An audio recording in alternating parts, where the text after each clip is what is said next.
चांदपुर गांव, छोटा सा पर सादगी और मेहनती लोगों के लिए मशहूर। वहीं रहता था हीरा।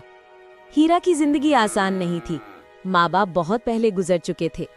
घर की जिम्मेदारी उसके कंधों पर थी। पत्नी, प्यारी बेटी नीलम और छोटी बहन प्रिया, यही उसका संसार था। हीरा का एक सपना था, भले ही वो खुद पढ़ाई न कर पाया हो, पर बेटी और बहन को पढ़ाकर जरूर काबिल बनाएगा। मगर हालात अक्सर सपनों के खिलाफ होते हैं। खेत में हीरा दिन भर पसीना बहाता, लेकिन मालिक मजदूरी रोक लेता। एक शाम घर में आटा तक नहीं बचा था। हीरा, घर में कुछ नहीं है, बच्चे भूखे सो जाएंगे।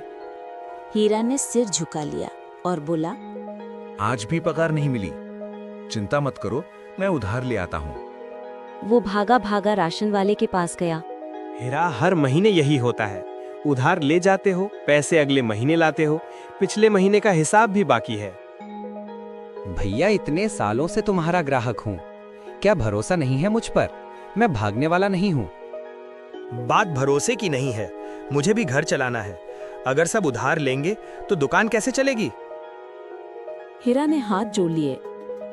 बस इस बार दे दो, अगले हफ्ते चुका दूंगा। आखिरकार दुकानदार मान गया, पर लौटते वक्त हीरा के कदम भारी थे। घर पहुंचा तो चेहरा उदास था। पत्नी और बहन ने देखा। क्या हुआ, इतने परेशान क्यों हो? भाई क्यों ना खेती छोड़कर कुछ अपना काम करे? हीरा हंस पड़ा। हम गरीब लोग बिजनेस करेंगे, उसके लिए पैसा चाहिए, दिमाग चाहिए, लोग चाहिए। ये सब हमारे बस का नहीं। जरूरी थोड़ी कि बिजनेस बड़ा हो। आपके हाथ का चिकन लाजवाब है। अगर ठेला लगाओगे तो लोग उंगलियां चाटेंगे। हीरा चुप रहा, फिर धीरे से बोला, शायद तुम सही कह रही हो। हीरा को उम्मीद की किरण दिखाई देती है। अगले दिन उसने हिम्मत की, दोस्त राजू के पास जाता है और बोलता है, भाई, थोड़ा पैसा उधार दे दो, ठेला लगाना चाहता हूँ। हीरा, तेरे हाथ का चिकन मैं जानता हूँ। ये ले पैसे, शुरू कर, मैं तेरे साथ हूँ। और अगले ही दिन बाजार में नया ठेला लगा।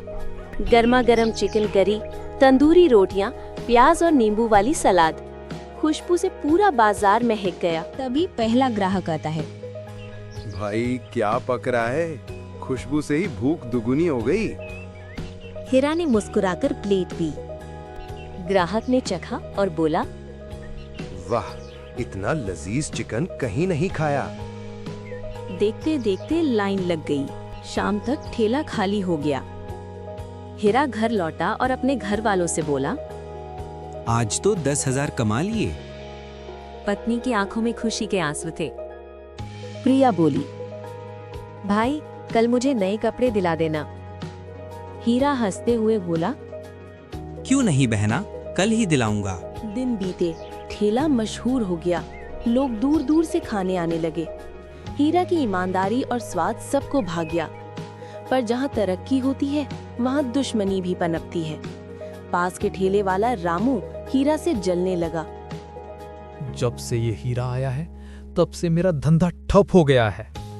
कुछ करना होगा, वरना ये मुझे पूरी तरह बर्बाद कर देगा। एक दिन रामू ने मौका पाकर हीरा के चिकन में कुछ मिला दिया और पुलिस को फोन किया।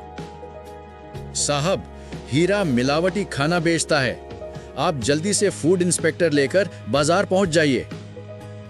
कुछ देर बाद फूड इंस्पेक्टर और पुलिस पहुंचे। पुलिस को देखकर हीरा घबरा जाता है। क्या हुआ इंस्पेक्टर, ये सब क्या हो रहा है? हमें किसी ने फोन करके बताया कि तुम मिलावटी चिकन बेचते हो। भीड़ जमा हो गई। लोग कानाफूसी करने लगे। मैं कसम खाकर कहता हूँ, मैंने कभी मिलावट नहीं की। मैंने बड़े ईमानदारी से ये ठेला बड़ा किया है। तभी भीड़ से आवाज आती है और एक लड़का आगे आता है। साहब, ये झूठ है। मैंने रामू को देखा है, उसने ही मिलावट की। ये देखिए वीडियो। इंस्पेक्टर ने वीडियो देखा और रामू के घर जाकर उसे रंगे हाथ पकड़ा गया। रामू गिरफ्तार हो गया।